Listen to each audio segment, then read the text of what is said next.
여러분 안녕하십니까? 광주 MBC 뉴스투데이 시작합니다. 먼저 오늘의 주요 뉴스입니다. 광주 전남의 물 부족 사태가 나아질 기미를 보이지 않는 가운데 광주시가 다시 물 절약을 호소하고 나섰습니다. 영산강물 취수 사업 등 대체 수원을 확보하기 위한 대책도 속도를 내고 있습니다. 이재명 더불어민주당 대표에 대한 체포동의안이 아슬아슬하게 부결되면서 광주 전남 지역 정가도 연일 술렁이고 있습니다. 5.18 희생자를 추모하는 작품 검은비를 상무관에서 철거할지 말지를 놓고 시민 토론회가 열렸지만 양측의 입장차를 확인하는 데 그쳤습니다. 한평과 영광에서 광주 군공항 유치 설명회가 열린 이후 무안에서도 군공항 유치 찬성 움직임이 일고 있습니다. 물절약에 동참해달라는 재난 안내 문자 받아보셨을 겁니다. 광주시가 대규모 단수 사태 이후 중단했던 물절약 안내 문자를 다시 보내기 시작했습니다. 이렇게 건조한 날씨가 계속되면 2달 뒤부터 제한급수가 불가피할 것으로 예상되기 때문입니다. 김영창 기자가 취재했습니다. 광주시는 5월 제한급수 위기에 놓였습니다. 식수원인 동복댐 조수율이 22%에서 21%로 떨어지는 등 오는 6월 고갈 시기가 점차 현실화되고 있기 때문입니다. 광주 전남의 봄철 강수량은 평년에 비해 크게 늘지 않을 것으로 예보되고 있는 것도 우려를 키우고 있습니다. 광주시는 죄송하지만 그래도 다시 한번 물 전략에 동참해 줄 것을 호소하는 안내 문자를 보내기 시작했습니다. 시민분들께서 절수를 해 주셔야만이 동복댐 고갈 시기를 연장할 수 있어서 저희들이 재난 안전 문자를 보내게 됐습니다. 시민들도 길바닥에 버려진 5만 년 톤의 물이 허탈하지만 어쩔 수 없는 것 아니냐며 다시 한번 물 전략에 동참하고 있습니다. 당남 저수지 밸브 고장으로 좀 물 난리가 났지 않습니까? 참 우리 아파트 입주민은 허탈했죠. 그러지만은 우리 시민으로 어쩔 겁니까? 물 전략도 계속 해야 되고. 광주시는 여러 가지 대체 수원을 확보해 나가고 있습니다. 영산강 물을 끌어 쓰는 치수 사업은 3월 2일 끝나는데 하루 2만 톤의 식수를 확보할 수 있습니다. 오는 4월까지 펌프 시설인 가압장을 설치한다면 하루 최대 5만 톤까지 확보할 수 있는데 동복댐 상류 관정 개발 사업이 완료되면 하루 1에서 2만 톤의 식수를 추가로 확보할 수 있습니다. 이걸 다 끌어모으면 광주 시민이 하루 쓰는 수돗물 50만 톤의 15%가량입니다. 2만 톤까지 공급을 하고 가압시설이 4월 말에 완료가 되면 5월 달부터 5만 톤이 공급될 예정입니다. 광주시가 다시금 시민들의 절수운동 동참을 호소하고 있습니다. MBC 뉴스 김영창입니다. 최근 가뭄과 폭우 등 이상기후가 심해진 가운데 정부가 10년마다 농촌 물관리 계획을 세우고 5년마다 타당성을 검토하도록 하는 농어촌 정비법 개정안이 국회를 통과했습니다. 이 개정안을 대표 발의한 서삼석 국회의원은 2013년 세웠던 물관리 계획이 지금까지 적용돼 최근 급변하는 대규모 가뭄 등 이상기후에 대응하는 데 역부족이라며 관련법 개정안의 필요성을 강조했습니다.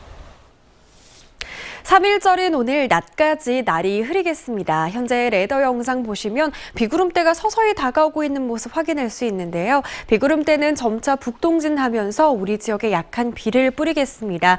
예상되는 강수량은 남해안 지역에 1mm 안팎이고요. 그 밖에 광주와 전남 지역에는 빗방울이 떨어지겠습니다. 오늘 오후 들어서는 날이 서서히 개겠는데요. 내리는 비의 양이 워낙 적다 보니 현재의 건조함을 해소하긴 많이 부족하겠습니다. 광주와 전남 동부 지역을 중심으로 건조주의보 여전한 상태입니다. 화재 사고 나지 않도록 계속해서 주의하셔야겠습니다. 본격 봄철로 접어들었습니다. 오늘 아침 기온 훌쩍 오른 상태에서 시작합니다. 광주의 기온 7.8도로 어제보다 8도가량 높은데요. 한낮 기온은 11도 안팎으로 어제보다 5, 6도가량 내림세를 보이겠습니다. 날씨 정보였습니다. 이재명 더불어민주당 대표의 체포동의안이 국회에서 턱걸이 부결되면서 민주당의 텃밭인 광주 전남이 술렁이고 있습니다. 정가에서는 당내 이탈표 발생 원인과 책임 소재 논란까지 일고 있는데요. 바닥 민심은 어떤지 주현정 기자가 현장에서 들어봤습니다. 총 득표수 297표 중 가 139표, 부 138표, 기권 9표, 무효 11표로서 부결되었음을 선포합니다. 야당 대표에 대한 사상 첫 체포동의안은 아슬아슬한 부결이었습니다. 표결 결과가 놀랍기는 민주당의 대표 텃밭 광주 전남도 마찬가지였습니다. 명색이 당수인데 국회의원들이 잘못이라고 생각해요. 궁청청하면은요 그것이 정치가 아니에요. 검사들이 무소불위에 지금 권력을 행사하고 있잖아요. 그래서 좀 굉장히 좀 우려스러워요. 이 부분을 타결하지 않으면 앞으로가 좀 미래가 좀 불투명하지 않을까. 그러면서도 당내 분열로 이어져서는 안 된다고 입을 모았습니다.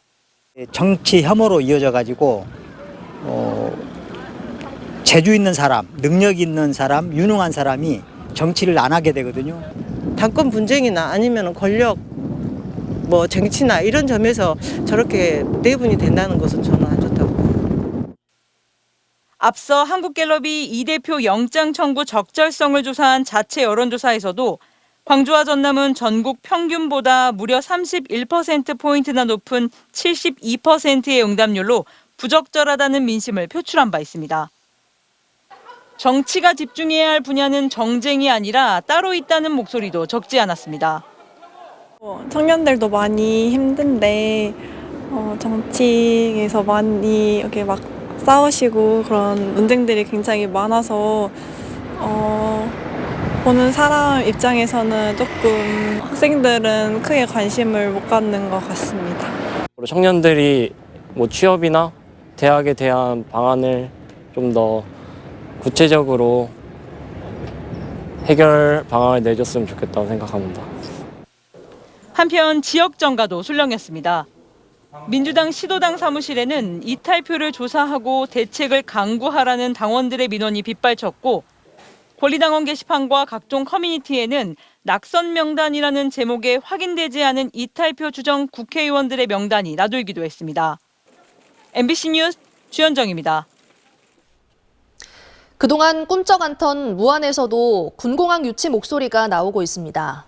한평과 영광에서 열린 광주 군공항 유치 설명회가 영향을 준 것으로 보이는데 광주 군공항이 이전이 새로운 국면으로 접어들지 주목됩니다. 문현철 기자가 보도합니다.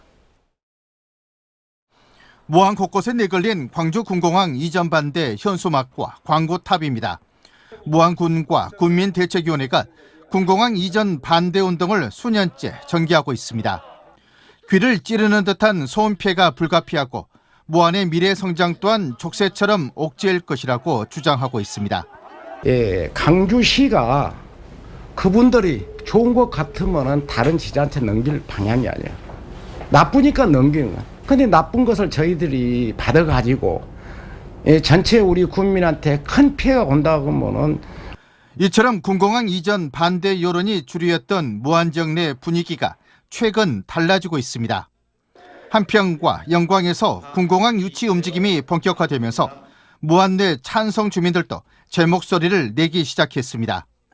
지역 발전과 인구 유입을 위해서는 군공항 유치가 반드시 필요하고 인근에 군공항이 들어서면 무안은 아무런 보상 없이 피해만 떠안게 된다고 주장하고 있습니다. 주민들을 대상으로 서명운동을 전개하며 군공항 이전 관련 주민설명회와 공청회 개최를 요구하고 있습니다. 군공항이 무안으로 유치되면 인구 유입으로 인한 지역 경제 발전과 일자리 창출 효과로 활성화될 것이며 그에 많은 도움이 될 것으로 생각됩니다. 주민 서명이 모아지고 군공항 유치 세가 불어나면 유치위원회를 공식 발족해 정식 활동에 나설 예정입니다. 무안 군공항 이전 반대 측은 이 같은 움직임을 평가절하면서도 군공항 유치가 지역 간 경쟁 구도로 바뀌는 양상은 민감하게 보고 있습니다. 반대 목소리 일색이었던 무안 군공항 이전 문제가 찬반으로 나뉘는 새로운 국면을 맞이하고 있습니다. MBC 뉴스 문현철입니다. 5.18 희생자들을 추모하는 미술작품 검은비를 둘러싼 논란이 여전히 진행형입니다.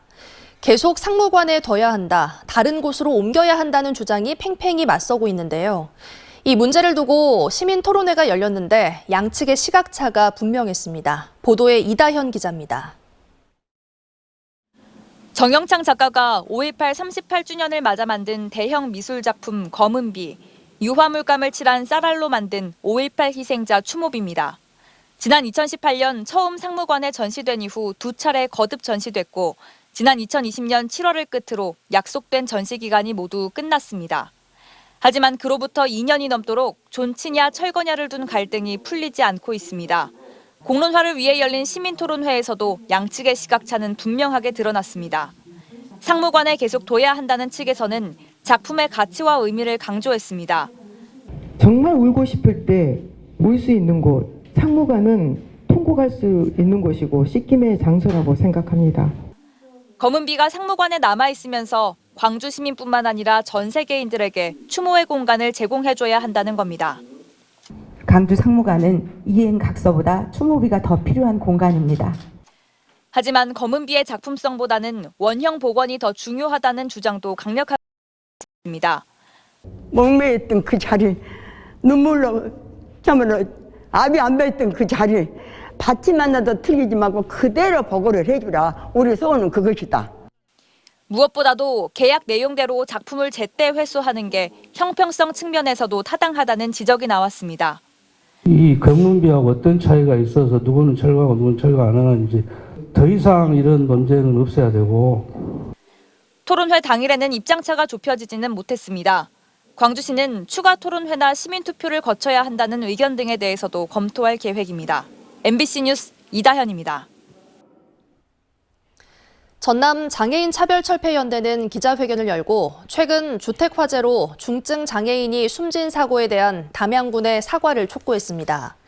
연대는 중증 장애인 돌봄과 지원, 취약 가구 발굴 등의 책임이 담양군에 있다며 재발 방지 대책을 요구했습니다.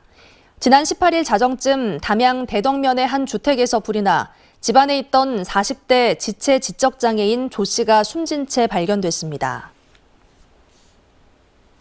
조선대 교수의 비위 의혹을 조사 중인 경찰이 압수수색을 통해 막바지 수사에 들어갔습니다. 광주경찰청 반부패 경제범죄 수사대는 지난달 20일 업무방해 등의 혐의로 수사 중인 조선대 교수의 학과 사무실과 자택 등을 압수수색해 휴대전화 등 증거를 확보했습니다. 해당 교수는 지난해 교직원 채용 과정에서 지원자에게 금품을 요구하고 연구비를 횡령한 혐의 등을 받고 있습니다.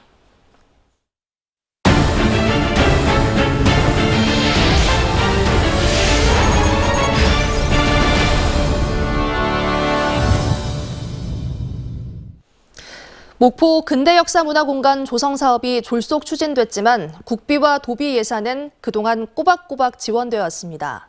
사업을 관리해야 할 문화재청과 전라남도가 혈세의 무게를 제대로 느끼고 있는지 의문입니다. 양현승 기자가 취재했습니다. 목포 근대역사문화공간은 문화재청이 특정 구역을 면단위 문화재로 지정한 국내 첫 사례였습니다. 2019년에서 2025년까지 투입될 예정인 사업비는 500억 원. 이 가운데 문화재청이 국비로 사업비의 절반을, 전라남도가 20%를 지원합니다. 예, 근데 특사일 분들은 그거 아니라도 근대 문화 자원들이 많이 있잖아요. 도움 목적으로 돌려서 쓸 수 있는 대상들을 그게 많이 갖고 있기 때문에. 지금까지 투입된 예산은 190억여 원. 절반 가까운 88억 원은 목포시가 2020년부터 1년간 근대 건축물을 사들여 보수공사하는 데 주로 썼습니다. 이후 공유재산 심의회 등 행정절차 미이행, 건물 지분의 완전한 취득 실패에 따른 사유재산권 침해, 민간시설 뒷마당 특혜 의혹, 매입 건물 장기 미활용 등의 문제가 MBC 취재 전까지 숨어 있었습니다.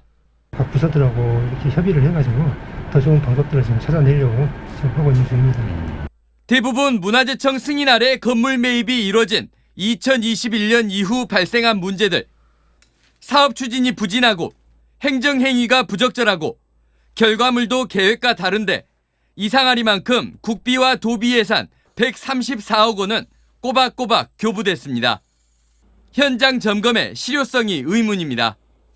가죠. 1년에도 몇 번씩 가죠. 그쪽분들에서 업무 협의자 이렇게 오시기도 하지만 저희가 일찍 갔을 때도 가서 보기도 하고 하죠. 보기도 하고요. 이제 목포시에서 직접적으로 좀 주도적으로 하는 사업이기 때문에 저희가 세세한 것까지는 사실 좀 할 수가 없었거든요. 혈세만 지원할 뿐 사실상 사업 전반을 목포시에만 맡겨버린 모양새입니다. 전남도보단 문화재청에서 한 분기에 한 번 정도 점검하러 나옵니다. 아직까지는 이제 저희한테 공식적으로 이렇게 문화재청에서 지적하거나 그런 것은 좀 없는 걸로 같습니다. 주먹구구식 목포 근대역사문화공간 사업은 이제 2년 남았는데 예정 사업비의 절반도 투입되지 않은 상황. 계획대로 500억이 투입될 수 있을지 미지수입니다. 장담할 수는 없습니다. 그거는 추진 경과라든지 진행 상황이라든지 지원된 사업이 원활하게 추진이 안 되면은 거기 막 그냥 500억을 맞춰서 지원하거나 그러지가 않습니다. 더욱이 목포 등에서 시작된 근대역사문화공간 사업은 통영, 익산, 진해, 서천 등으로 확대돼 예상 경쟁이 치열해졌습니다. 목포시의 안일하고 무계획적인 행정에 목포 근대역사문화공간은 내일을 걱정해야 하는 처지에 놓였습니다. MBC 뉴스 양현승입니다. 독일 프라이부르크시는 걷는 이들의 천국인 세계적인 친환경 도시입니다. 생태 도시를 꿈꾸는 순천시도 주목하고 있는데요. 최우식 기자가 다녀왔습니다. 독일 남부 인구 28만의 프라이부르크는 독일인들이 가장 살고 싶어하는 도시입니다. 슐러스베르크산 정상 전망대에 오르면 일명 솔라시티 전체가 한눈에 들어옵니다. 대성당이 있는 민스터 광장은 봄을 반기는 독일 카니발 파싱 축제 인파로 넘쳐납니다. 성당 주변 반경 1.5km의 구도심은 차 없는 거리로 모빌레라는 대형 주차장을 갖춘 자전거와 대중교통 트램, 보행자 전용 구역입니다. 새로 지은 시청사는 건물 외벽 전체가 태양광 패널이고 주택은 대부분 패시브 하우스로 에너지 자립을 실천합니다. Bedeutet auch alte Gebäude müssen null Emissionen werden oder hochenergieeffizient. Die Industrie muss sich verändern und mehr mit erneuerbaren Energien arbeiten, sehr viele Synergieeffekte auch nutzen, ja, und da wird auch dran gearbeitet. Und auch der Verkehrssektor muss sich ändern. Also 도심 외곽 10헥타르 면적의 호수공원 제팍은 정원과 호수, 산책로가 잘 어우러진 대표적인 그린 카본 지역의 하나입니다. 순천시는 이곳 독일 프라이부르크의 이른바 대자보 도시 선진 사례를 이번 정원 박람회 이후 도시계획에 상당 부분 접목시킨다는 구상입니다. 프라이부르크를 방문한 순천시장 일행은 프릴러라는 공영 자전거를 직접 타고 달리면서 민선 8기 공약인 원도심 르네상스 프로젝트 순천 구도심의 차 없는 거리를 구상했습니다. 프라이부르크 도시 규모가 우리 순천시나 비슷하거든요. 지향하는 가치도 같고 오늘 제가 자전거를 쭉 타보고 느끼는 게 정말 이렇게 안전하고 자전거가 우선되는 정책을 펴면 굳이 시민들이 차 탈 것 같지 않아요. 순천시는 또 프라이부르크의 숲이라는 그린 카본은 물론 갯벌이라는 블루 카본까지 갖춘 장점을 최대한 살려 순천만에서 국가정원, 도심으로 이어지는 탄소 중립 선도도시의 로드맵을 그리고 있습니다. MBC 뉴스 최우식입니다. 4.19 혁명의 도화선이 된 대구 228 학생운동 기념식에 광주시가 함께 참석해 추모했습니다. 강기정 광주시장과 이정선 광주시 교육감 등은 대구 문화예술회관에서 열린 63주년 228 민주운동 기념식에 참석해 민주주의를 지키는 일에 희생과 헌신을 마다하지 않았던 영령들의 넋을 기렸습니다. 광주시와 대구시는 달빛동맹 공동현안 돌파구 마련을 약속하고 고향사랑 기부제와 광주 비엔날레 홍보도 함께 하기로 했습니다. 광주시가 지역의 취업준비 청년 3,500명에게 자격증 취득비를 지원합니다. 대학 재학생 포함 만 19세에서 39세 미취업 청년이 대상으로 1인당 1회에 한해 20만 원 한도에서 어학 또는 국가기술자격시험 응시료가 실비로 지급됩니다. 동서남 북구 거주 청년은 광주 청년센터와 청년정책 플랫폼, 자치구 홈페이지 등에서 신청할 수 있고 광산구는 올 하반기부터 진행할 예정입니다. 남부대학교가 4년 만에 수영장에서 이색 입학식을 진행했습니다. 남부대학교는 시립국제수영장에서 신입생과 학부모 등이 참석한 가운데 2023학년도 입학식을 대면 방식으로 개최했습니다. 입학식에 앞서 사전 공연으로 학생들이 경영과 수구, 다이빙 시범을 선보여 참석자들에게 박수 갈채를 받았습니다. 시범 보이겠습니다. 전라남도가 출산이나 육아 등으로 재취업에 어려움을 겪는 경력 단절 여성에게 경력 이음 바우처를 확대 지원합니다. 전라남도는 올해부터는 지원 연령과 금액을 높여 신청일 기준 전남에 1년 이상 주소를 둔 만 30세에서 65세의 여성 가운데 재취업을 희망하는 중위소득 150% 이하의 경력 단절 여성에게 50만 원의 바우처를 제공하기로 했습니다. 3일절인 오늘 흐린 날씨로 시작합니다. 현재 레이더 영상 보시면 비구름대가 서서히 다가오고 있습니다. 비구름대는 북동진하면서 우리 지역에 약한 비를 뿌리겠습니다. 오늘 낮까지 남해안 지역에는 1mm 안팎의 비가 내리겠고요. 그 밖에 광주와 전남 지역에서도 빗방울이 떨어지는 곳이 있겠습니다. 내리는 비의 양이 워낙 적다 보니 현재 건조함을 해소하기엔 많이 부족합니다. 광주와 전남 동부 지역에 내려진 건조주의보 오늘도 계속 이어지겠습니다. 화재 사고 나지 않도록 각별히 주의하시기 바랍니다. 본격 봄철로 접어들었습니다. 오늘 아침 기온 어제에 비해 훌쩍 오른 상태에서 시작합니다. 광주의 기온 7.8도로 어제보다 8도가량 높고요. 한낮 기온은 11도에 그치면서 어제보다 5, 6도가량 낮겠습니다. 대부분 지역의 낮 기온이 어제보다 높겠습니다. 광주의 현재 기온 7.9도 보이고 있습니다. 목포의 현재 기온 8도 보이고 있고요. 곡성의 기온은 5도 안팎에서 시작합니다. 바다의 물결은 전해상에서 최고 2m 안팎으로 예상됩니다. 다가오는 금요일까지 반짝 기온이 내림세를 보였다가 주말부터는 포근한 봄 날씨 회복하겠습니다. 날씨 정보였습니다. 이상으로 뉴스 마칩니다. 시청해주신 여러분 고맙습니다.